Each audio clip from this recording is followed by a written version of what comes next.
So friends, आज के इस वीडियो में हम ये सीखने वाले हैं कि कैसे जीएसटी को निकाला जाता है। अगर आपको जीएसटी ज्ञात करना सीखना है तो बस इस वीडियो को शुरू से अंत तक आप देख लीजिए। उसके बाद मैं आप सभी को जीएसटी बहुत ही बेहतरीन तरीका से ज्ञात करना सिखा दूंगा। देखिए, जीएसटी इसका फुल फॉर्म होता है गुड सर्विस टैक्स। क्या? Good service tax. और इसे कैसे ज्ञात किया जाता है बहुत बेहतरीन तरीका से सिखाता हूँ। आपने ये कई बात किसी से सुने होंगे कि मान लिया जाए कि हम कोचिंग भी चला रहे हैं तो यार इसका तो हम जीएसटी देते हैं। या आप ये सुने होंगे कि यार आपने 10,000 का मोबाइल लिया तो आपने तो लिया, इस पे तो हमें 12% जीएसटी लगा, 18% जीएसटी लगा, तब आपको जाकर इतने में मोबाइल मिला।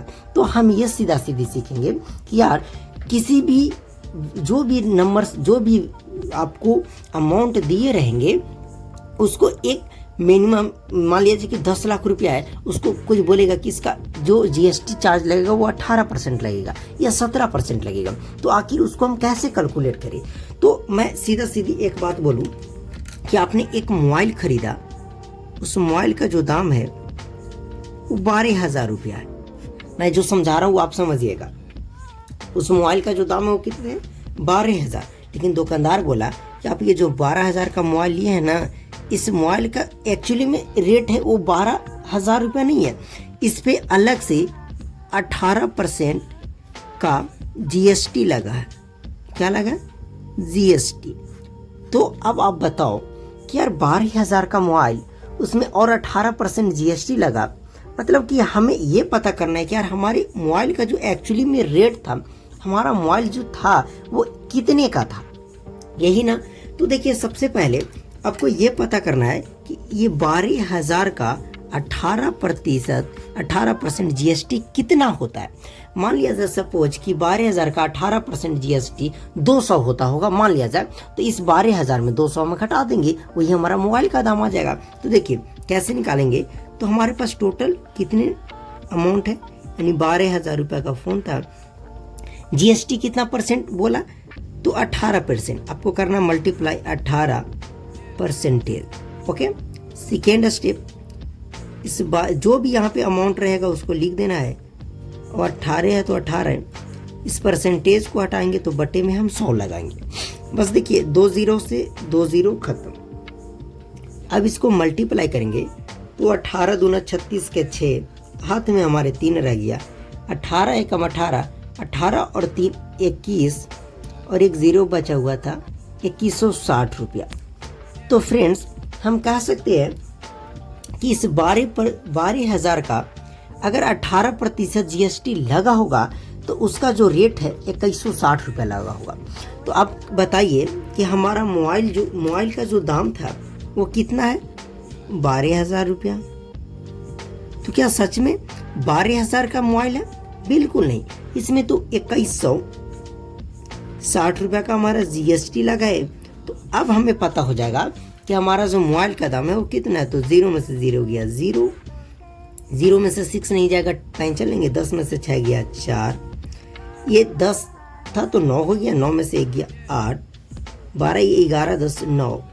कह सकते हैं कि हमारा जो मोबाइल का एक्चुअली में प्राइस था वो 9840 रुपया ही था। कितना था?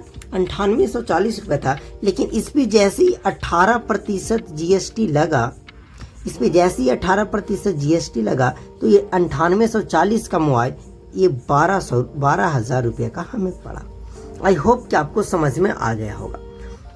अब अगर ऐसे न करके अगर दुकानदार आपसे ये कहे कि देखिए हम मोबाइल बाहर से मंगवाए हैं और उस मोबाइल का दाम है 15,000 रुपया। कितने? 15,000 रुपया। अब मोबाइल की जगह कुछ और हो सकते, लेकिन दुकानदार बोला कि जब आप इस मोबाइल को खरीदेगा तो ये 15,000 तो सिर्फ मोबाइल का दाम है। किसका? सिर्फ मोबाइल का दाम है। लेकिन आपको अलग से इसके लिए 12% का जीएसटी देना पड़ेगा। कितने परसेंट इसका? 12% है। तो देखिए हमारे फ़ोन का जो उसने रेट बताया वो 15,000 रुपया बताया, लेकिन अलग से इसके रेट में ये 12% और जीएसटी जोड़कर आपको पूरे फ़ोन का वैल्यू देना होगा, अमाउंट देना होगा। ओके, तो पहले हम ये पता कर लेते हैं कि इस 15,000 का 12% GST कितना लगेगा। तो उसी तरीक़ा से 15,000 का 12% GST क्या होगा, 12% हटाते तो बट्टे में 100 लगाते, 2 0 से 2 0 खत्म करेंगे। 12 25 60 के 0, 6 रहा, 12 एकम 12 और 6 18, उस पर 1 0 आ जाएगा, 1800।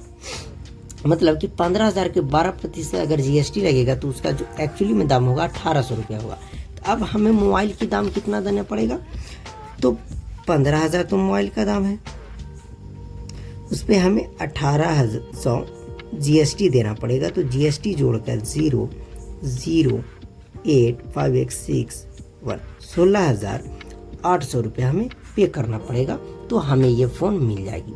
आई होप कि आपको GST फाइंड करना आ गया। ओके।